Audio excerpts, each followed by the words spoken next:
Manipulated, tortured, and inflicted with pain by others over many years, Robert Greene embarked on a mission to examine this endless game of power.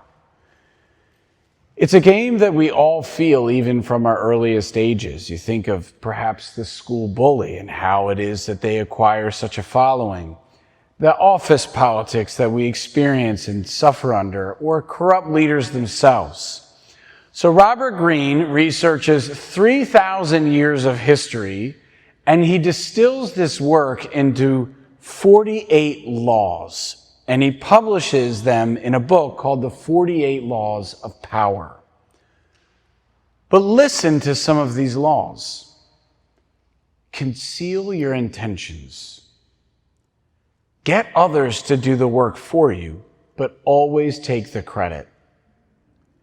Pose as a friend, work as a spy. Crush your enemies. Keep others in suspended terror. Play on people's need to believe to create a cult-like following. These strategies appear in figures like Pharaoh of Egypt, Emperor Nero, Hitler, Al Capone, Jeffrey Epstein. And for the few who actually arrive at the real pinnacle of power, that do get the money and the power and the fear of their enemies, they really only ever have it for a time. And then they perish along with it. Pharaoh was drowned by Moses. Nero and Hitler committed suicide. Al Capone was bested by syphilis. And Jeffrey Epstein, we'll find out. But whatever power they do have, it also comes at a cost. These are people who live a life of constant calculation, broken conscience, jockeying for position, and the unending looking over your shoulder for the perceived threat that inevitably is coming. What an exhausting way to live. And yet, this book is a New York Times bestseller, and millions of copies have been purchased worldwide. Why? Because deep down, many people still believe that power and influence, status and control are the ingredients that, when obtained, will result in the satisfaction of the human heart. And to varying degrees, consciously or subconsciously, we all do this, which is why I'm referencing it. But it's to people who possess this mindset, Isaiah asks a devastating question. Why spend your money for what is not bread, your wages for what fails to satisfy? He means, why are you spending a lifetime chasing something that cannot actually fill you?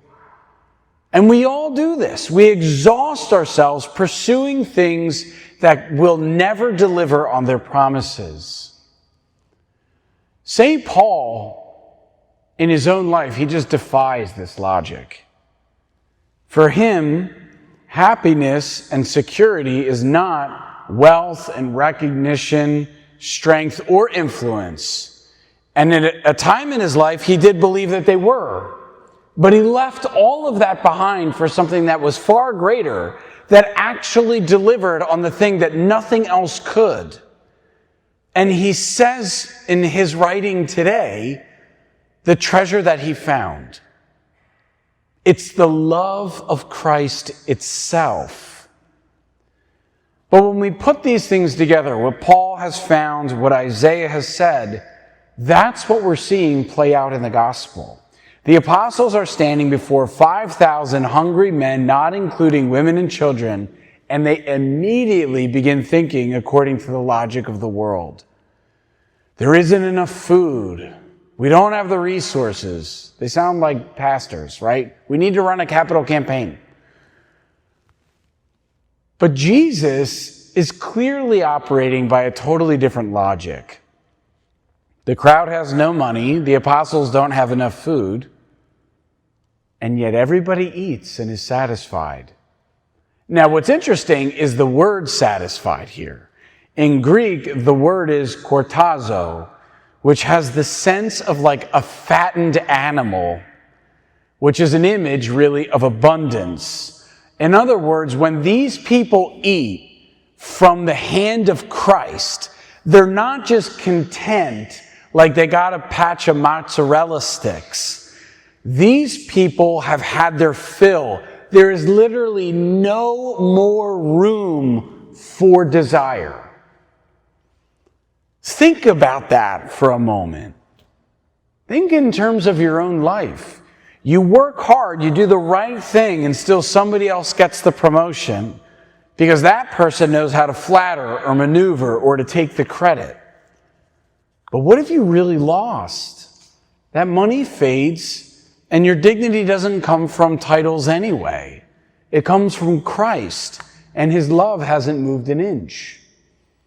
You look at the bills, the mortgage, the groceries, the tuition, the car repairs, and you wonder if there's ever really going to be enough. And that's fair, because we have to work and we have to plan. But too often anxiety becomes our God.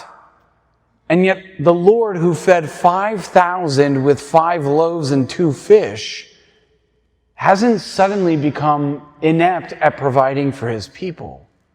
So why do we give ourselves to that? You look around and you see other people who just seem to have it all. The better house, the easier marriage, the uncomplicated family, the secure retirement. But the one who loves you is hanging from a cross, broke and broken, rejected by His people.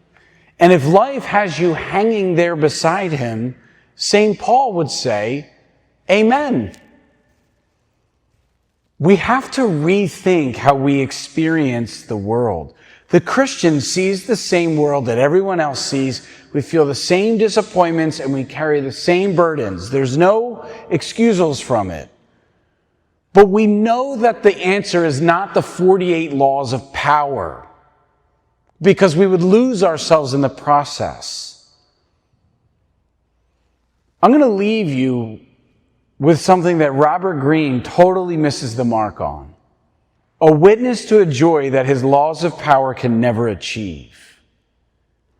Go back to St. Paul. Here he is, he's writing. He's in prison, he's chained to a wall. And soon he's going to get martyred. He's writing to the Christians at Ephesus his own understanding of power and fullness. And he says this, I bow my knees before the Father, from whom every family in heaven and on earth is named, that according to the riches of His glory, He may grant you to be strengthened with power through His Spirit in your inner being, so that Christ may dwell in your hearts through faith, that you, being rooted and grounded in love, may have strength to comprehend with all the saints what is the breadth and length and height and depth, and to know the love of Christ that surpasses all knowledge, that you may be filled with all the fullness of God.